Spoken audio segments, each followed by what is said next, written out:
Imamat pasal 6, Tuhan berfirman kepada Musa, apabila seseorang berbuat jahat dan berubah setia terhadap Tuhan dan memungkiri terhadap sesamanya yang dipercayakan kepadanya, atau barang yang diserahkan kepadanya, atau barang yang dirampasnya, atau apabila ia telah melakukan pemerasan atas sesamanya, atau bila ia menemui barang hilang dan memungkirinya, dan ia bersumpah dusta dalam perkara apapun yang diperbuat seseorang sehingga ia berdosa. Apabila dengan demikian ia berbuat dosa dan bersalah, maka haruslah ia memulangkan barang yang telah dirampasnya, atau yang telah diperasnya, atau yang telah dipercayakan kepadanya, atau barang hilang yang ditemuinya itu, atau segala sesuatu yang dimungkirinya dengan bersumpah dusta. Haruslah ia membayar gantinya sepenuhnya dengan menambah 1/5. Haruslah ia menyerahkannya kepada pemiliknya pada hari ia mempersembahkan korban penebus salahnya. Sebagai korban penebus salahnya, haruslah ia mempersembahkan kepada Tuhan seekor domba jantan yang tidak bercela dari kambing domba yang sudah dinilai menjadi korban penebus salah, dengan menyerahkannya kepada imam. Imam harus mengadakan pendamaian bagi orang itu di hadapan Tuhan sehingga ia menerima pengampunan atas perkara apapun yang diperbuatnya sehingga ia bersalah.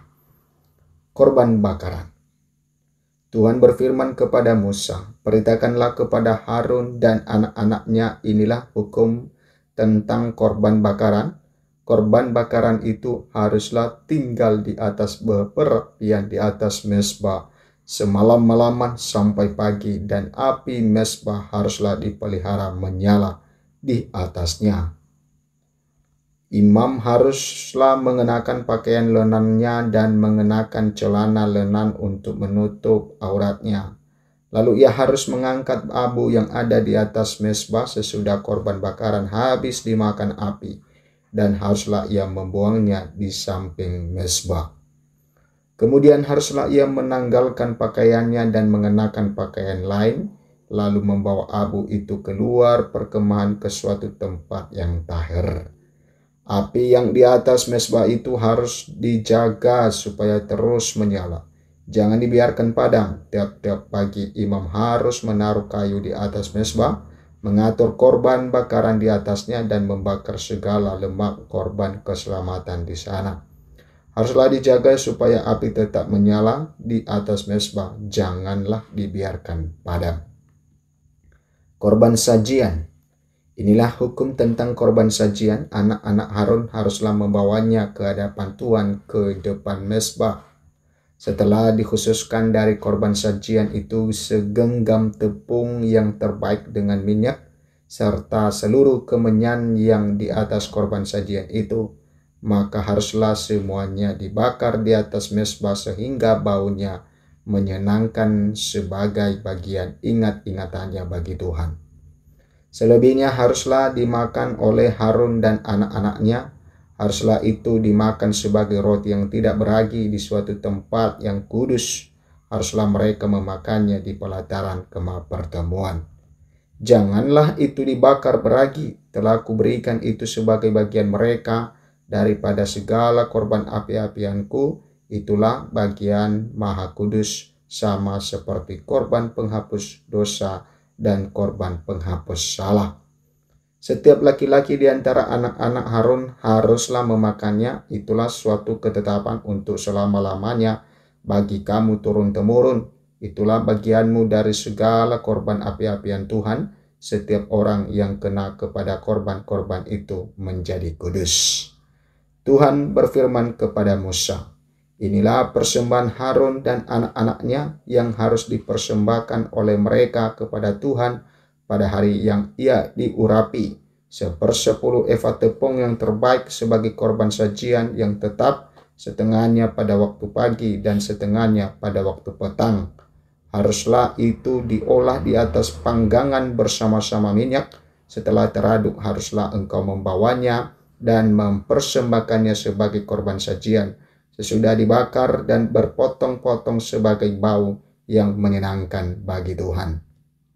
Dan imam dari antara anak-anaknya yang diurapi sebagai penggantinya haruslah mengolahnya. Itulah suatu ketetapan untuk selamanya. Seluruhnya haruslah dibakar bagi Tuhan. Tiap-tiap korban sajian dari seorang imam itu haruslah menjadi korban yang terbakar. Seluruhnya janganlah dimakan. Korban penghapus dosa. Tuhan berfirman kepada Musa demikian, katakanlah kepada Harun dan anak-anaknya, inilah hukum tentang korban penghapus dosa. Di tempat korban bakaran disembelih, di situ harus disembelih korban penghapus dosa di hadapan Tuhan. Itulah persembahan maha kudus. Imam yang mempersembahkan korban penghapus dosa itulah yang harus memakannya. Haruslah itu dimakan di suatu tempat yang kudus, di pelataran kemah pertemuan. Setiap orang yang kena kepada daging korban itu menjadi kudus, dan bila darahnya ada yang terpecik kepada sesuatu pakaian, haruslah engkau mencuci pakaian itu di suatu tempat yang kudus. Dan belanga tanah tempat korban itu dimasak haruslah dipecahkan, dan jikalau dimasak di dalam belanga tembaga, haruslah belanga itu digosok dan dibasuh dengan air. Setiap laki-laki di antara para imam haruslah memakannya, itulah persembahan maha kudus. Tetapi setiap korban penghapus dosa yang dari darahnya dibawa sebagian ke dalam kemah pertemuan untuk mengadakan pendamaian di dalam tempat kudus, janganlah dimakan, melainkan dibakar habis dengan api.